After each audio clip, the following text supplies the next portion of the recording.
आज हम लोग क्वेश्चन नंबर फर्स्ट सॉल्व करेंगे। क्वेश्चन नंबर फर्स्ट क्या है, देखिए 144 का वर्गमूल होगा। ठीक, चार ऑप्शन आपको दिए हुए हैं। ऑप्शन ए में है 10, बी में है 11, सी में है 12 और डी में है 13।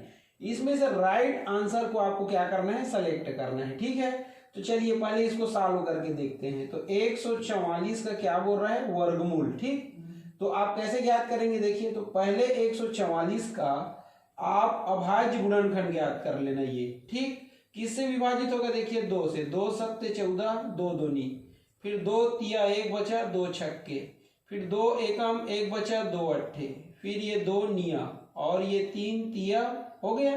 अब देखिए और आगे करना है आपको 3 एकम। ये अब 144 का गुणनखंड क्या आया, 2 2 2 2 3 3।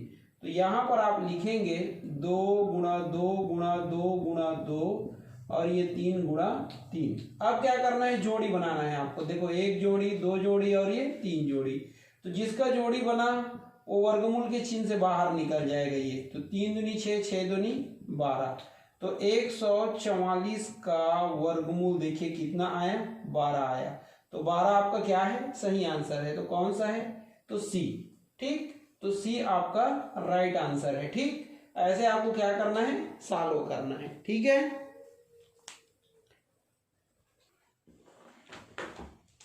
नेक्स्ट क्वेश्चन देखिए, सेकेंड क्वेश्चन है, ताश की गड्डी से ईंट का एक पत्ता खींचने की प्रायिकता होगी। ठीक है, तो प्रायिकता ज्ञात करने का फॉर्मूला क्या है, ये सबसे पहले आपको पता होना चाहिए। ठीक, तो प्रायिकता बराबर क्या होता है, तो प्रायिकता बराबर होता है किसी भी घटना के घटने का अनुकूल प्रकार, ये देखिए अनुकूल प्रकार ये, ठीक, बटे होता है कुल प्रकार।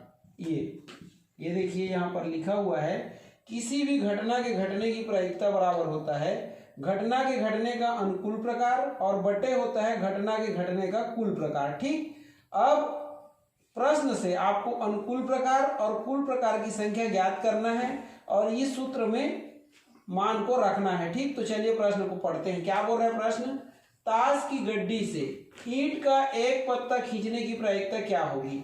तो ताश की गड्डी में देखिए टोटल कितने पत्ते होते हैं, 52। ठीक है, तो 52 पत्ते में से किसी भी एक पत्ते को हम खींच सकते हैं। वो एक पत्ता जो खींचा जाएगा वो ईंट का पत्ता भी हो सकता है और ईंट का पत्ता नहीं भी हो सकता। तो यहां पर देखिए कुल प्रकार कितना आ जाएगा, 52 आ जाएगा। ठीक, क्योंकि ताश की गड्डी में टोटल कितने पत्ते होते हैं, 52 पत्ते, इसलिए कुल प्रकार में 52 आ जाएगा। अब देखिए ये 52 पत्तों में से आपको कौन सा खींचना है, ईंट का। ये देखिए ईंट का पत्ता आपको खींचना है। तो ये 52 में 13 पत्ते किसके होते हैं, ईंट के होते हैं। तो अगर आप ईंट का पत्ता खींचते हो तभी आप सफल होंगे। तो 13 पत्ते होते हैं ईंट के, इसलिए अनुकूल प्रकार कितना हो जाएगा, 13। ये अब इसको आप हल करेंगे तो 13 एकम 13 और 13 चौक कितना होता है, 52। तो आपका आंसर क्या आएगा, 1/4। तो ऑप्शन में देखिए 1/4 कहां पर है, सी में। तो सी आपका करेक्ट आंसर होगा। ठीक, ऐसे आपको सॉल्व करना है।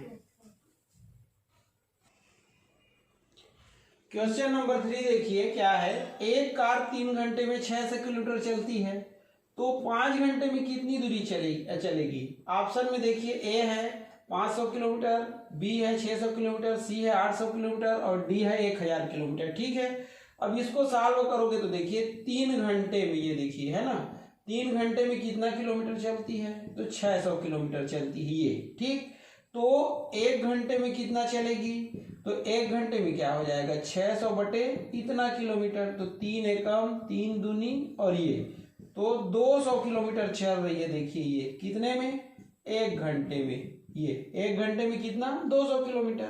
तो आपको क्या पूछा है, 5 घंटे में। तो 5 घंटे में कितना चलेगी ये, तो 200 गुणा कितना हो जाएगा, 5। ये तो कुल मिला के कितना आएगा, 1000। कितना आएगा, 1000। ये 1000 किलोमीटर। तो कौन सा ऑप्शन है, देखिए डी। ठीक है, तो कौन सा ऑप्शन आएगा आपका, डी आएगा। ठीक है, क्वेश्चन नंबर 3 को एक दूसरे विधि से भी सॉल्व कर सकते हैं जो हमारे कोर्स में है। हमारे कोर्स में क्या है, तो हमारे कोर्स में ये है अनुक्रमानुपाती, ये देखिए अनुक्रमानुपाती ये, ठीक है, एवं व्युत्क्रमानुपाती, ये व्युत्क्रमानुपाती विचरण, ये देखिए ये, ठीक है, ये अनुक्रमानुपाती एवं व्युत्क्रमानुपाती विचरण ये हमारे कोर्स में है कक्षा 8वीं का। अगर यहां से बनाए इस क्वेश्चन को तो कैसे बनाएंगे देखिए, तो अनुक्रमानुपाती का देखिए, ये अनुक्रमानुपाती जो विचरण होता है, ठीक है, वहां एक फार्मूला लगता है। कौन सा फार्मूला लगता है? तो वो फार्मूला है देखिए x1 ये और y2 बराबर क्या होता है x2 y1, ये देखिए। और जो व्युत्क्रमानुपाती होता है, ये देखो व्युत्क्रमानुपाती ये विचरण, ये इसका फार्मूला होता है x1 गुणा y1 बराबर x2 गुणा क्या होता है y2 होता है, ये देखिए ये, ठीक है, ये भी विचरण है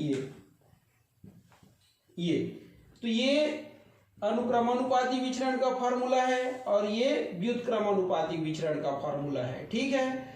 अब देखिए सबसे पहले अगर हम इससे सॉल्व करना चाहते हैं तो प्रश्न को समझना पड़ेगा कि प्रश्न अनुक्रमानुपाती में है कि प्रश्न व्युत्क्रमानुपाती में है, ठीक है। तो कैसे समझेंगे देखिए, प्रश्न क्या है देखिए, प्रश्न तीसरा है, एक कार 3 घंटे में 600 किलोमीटर चलती है तो 5 घंटे में कितनी दूरी चलेगी। तो प्रश्न को पढ़ने से पता चल रहा है देखिए, ये 3 घंटे में, ये 3 घंटे में कितना 600 किलोमीटर चलती है, ये देखिए 3 घंटे में कितना चलती है 600 किलोमीटर चल रही है, ये देखिए, ठीक।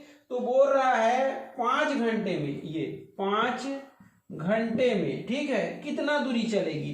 तो इसको आपको नहीं दिया है ये, ठीक है, ये आपको नहीं दिया है ना। इसको हम लोग थोड़ा यहाँ पर लिख लेते हैं, देखिए ये वहां दिखाई नहीं दे रहा है, यहाँ पर लिख लेते हैं। क्या बोल रहे हैं देखिए, एक कार 3 घंटे में 600 किलोमीटर, ये 3 घंटे में कितना चल रही है, तो 3 घंटे में चल रही है 600 किलोमीटर, ये, ठीक। तो आगे बोल रहा है 5 घंटे में कितनी दूरी चलेगी, तो ये देखिए 5 घंटे में कितनी दूरी चलेगी ये अपने को नहीं दिया है, ये, ठीक है। तो यहाँ पर देखिए 3 घंटे में जब 600 किलोमीटर चल रही है तो 5 घंटे में ज्यादा चलेगी। तो यहाँ पर देखिए घंटे को बढ़ाने से किलोमीटर क्या हो रहा है, बढ़ रहा है, मतलब एक राशि को बढ़ाने से दूसरी राशि क्या हो रही है, बढ़ रही है। इसलिए ये कौन सा विचरण होगा, तो ये होगा आपका अनुक्रमानुपाती विचरण, ये वाला। कौन सा होगा, ये वाला, ठीक है। तो ये वाला फार्मूला अपने को लगाना है। तो कैसे लगाएंगे देखिए, 3 घंटे में 600 किलोमीटर, 5 घंटे में नहीं दिया है तो यहाँ क्या मान लेते हैं, x मान लेते हैं। अब इसमें देखिए ये 3 क्या है, तो 3 है आपका x1, 600 क्या है, तो ये है आपका y1, 5 क्या है आपका x2 और ये x क्या है आपका y2, ठीक है। अब क्या करना है आपको, तो अब आपको इस फार्मूले में मान रख देना है। तो देखिए x1 का मान कितना है, तो x1 का मान है 3, y2 का मान कितना है देखिए, तो y2 का मान है आपका x बराबर, ये बराबर का बराबर x2 का मान कितना है, x2 का मान है आपका 5 और y1 का मान कितना है देखिए, तो y1 का मान है आपका 600, ये। अब इसको हल कर दीजिए तो 3x बराबर कितना हो जाएगा, 5 गुणा 600, ये। तो x बराबर कितना होगा, 5 गुणा 600 बटे 3, तो 3 एकम 3 दूनी और ये, तो x बराबर कितना है 5 गुणा 200, तो x का मान कितना हो जाएगा 1000 किलोमीटर, ये कौन सा है ऑप्शन आपका 1000 डी, ठीक। तो ऐसे आप सॉल्व करेंगे, ठीक है। तो ये दूसरी विधि है, ये थोड़ा लंबी विधि है लेकिन आपके बुक में यही विधि से सॉल्व करके दिखाया गया है, ठीक है। नेक्स्ट क्वेश्चन देखिए, क्वेश्चन नंबर 4 क्या है देखिए, 14x की घात 3y व 21 का मसा होगा, मसा मतलब महत्तम समापवर्तक, ठीक। तो कैसे ज्ञात करते हैं, ए ऑप्शन में देखिए 5, बी में 7, सी में 8 और डी में कितना है 21। तो ये देखिए ये, तो इसका क्या करेंगे अपन, फैक्टर पहले करेंगे। तो ये 14 का देखिए क्या हो जाएगा, ये 14 है तो 2 सत्ते होता है ना, तो क्या हो जाएगा 2 और 7, तो इसका हो जाएगा 2 गुणा 7, ये x घात 3 है तो x गुणा x गुणा x गुणा y। अब देखिए 21 का, तो 21 का क्या होगा, तो 21 का देखिए ये 3 सत्ते 21 होता है, तो 3 और 7 आएगा, ये 3 और 7। ठीक, अब देखिए म सा क्या होता है, मतलब महत्तम समापवर्तक क्या होता है, जो दोनों में हो, तो दोनों में क्या है, केवल 7 ये, तो क्या होगा आंसर 7। तो कौन से ऑप्शन में है, बी। तो बी आपका क्या हो जाएगा, आंसर हो जाएगा। ठीक है, नेक्स्ट क्वेश्चन है, देखिए क्वेश्चन नंबर 5। किस चतुर्भुज में सभी कोण आपस में बराबर होते हैं। ठीक है, तो ए ऑप्शन में है समलंब चतुर्भुज, बी में है समचतुर्भुज, सी में है समांतर चतुर्भुज और डी में है आयत। तो ये देखिए ए को देखते हैं, समलंब चतुर्भुज को। तो समलंब चतुर्भुज कैसा होता है, देखिए ये समलंब चतुर्भुज है, ये ए बी सी डी, ये क्या है आपका ए समलंब चतुर्भुज। तो यहाँ पर देखिए ये कोण ये कोण ये कोण और ये कोण ये आपस में बराबर नहीं है, तो ये क्या हो गया, आपके ऑप्शन में नहीं आएगा। ठीक, ये सही आंसर नहीं है। इसके बाद बी को देखिए समचतुर्भुज। तो समचतुर्भुज क्या होता है, तो समचतुर्भुज में आपके चारों भुजा कैसे होते हैं, बराबर होते हैं। अब कोण को देखिए, ये अधिक कोण लग रहा है लेकिन ये न्यून कोण लग रहा है, तो चारों कोण इसमें भी बराबर नहीं होंगे, तो ये भी आपके सही आंसर से बाहर हो गया। फिर सी देखिए क्या बोल रहा है, समांतर चतुर्भुज।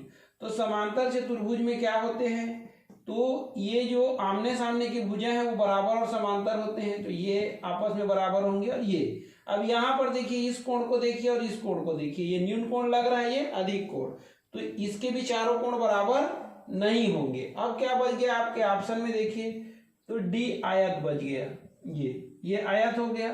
तो आयत में हम पढ़े हैं कि सारे कोण कितने कितने डिग्री के होते हैं, 90 के। तो ये देखिए ये चारों कोण आपस में बराबर है, इसलिए आपका राइट आंसर क्या आएगा, डी आयत। ठीक है, नेक्स्ट क्वेश्चन है क्वेश्चन नंबर 6। एक साइकिल के पहिए की त्रिज्या 21 सेंटीमीटर है, तो पहिए का क्षेत्रफल होगा। ठीक, ऑप्शन ए है 1486 स्क्वायर सेंटीमीटर, ऑप्शन बी है 1386 स्क्वायर सेंटीमीटर, सी है 1588 स्क्वायर सीएम और डी है आपका 1244 स्क्वायर सीएम। ठीक, तो क्या पूछे आपसे, देखिए दिया क्या है आपको, त्रिज्या, क्या दिया हुआ है, त्रिज्या, और क्षेत्रफल ज्ञात करने को बोल रहा है। ठीक, तो ए बराबर क्या होता है, पाई आर स्क्वायर होता है। आपको आर दे दिया है, कितना दे दिया है, 21 सीएम, ये वैल्यू पुट कर दो, तो इसका मान पाई का 22/7, आर का मान कितना है 21, तो 21 की घात 2, तो ए बराबर क्या हो जाएगा, 22/7 गुणा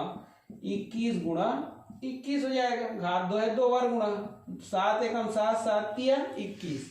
तो आपका देखो ए कितना आ गया, तो ये आ गया 22 गुणा 3 गुणा 21, तो ए बराबर ये 22 और 3 एकम 3 और 3 दूनी 6। अब 63 का गुणा आप 22 से करो, 2 तिया 6 और 2 छक्के 12, फिर कितना हो जाएगा, 2 तिया 6 और 2 छक्के 12, ये 6 8 3 और 1, तो 1386 आया। तो कौन सा है आपका, ऑप्शन बी। ठीक है, तो ये ऑप्शन बी आपका सही आंसर है। कितना आएगा, 1386, कितना आया, ये देखिए ए बराबर आया 1386 ये स्क्वायर सीएम। ठीक, तो ये आपका राइट आंसर है, कौन सा, बी वाला। ऐसे आपको सॉल्व करना है। ठीक है।